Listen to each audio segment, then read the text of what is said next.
In the early 1980s, Chicago was being stalked by one of its most disturbing cult-like crime groups, the Ripper Crew. Led by a man named Robin Gecht, the group included Edward Spritzer, Andrew Kokoraleis, and Thomas Kokoraleis. They all worked construction with Robin, and he used that connection to pull them into his twisted world. Robin was the cult leader. He convinced them that hurting women was part of a dark ritual. The crew would drive around Chicago looking for vulnerable women, usually those walking alone. Over time, women started disappearing with no explanation, and Chicago police had no idea these cases were connected. Once taken, the group would restrain and terrorize their victims.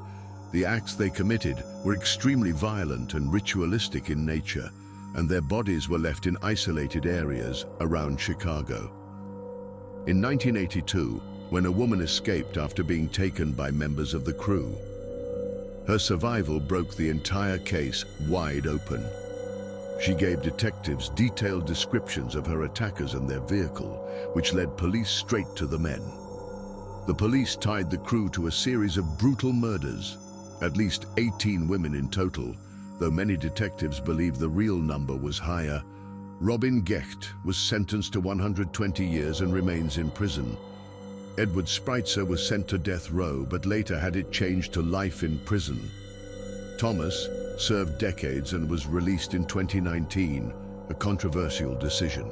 Andrew Kokoraleis was executed in 1999, one of the very last executions in Illinois.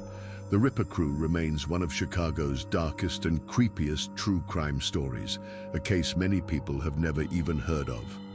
Follow for more nightmares.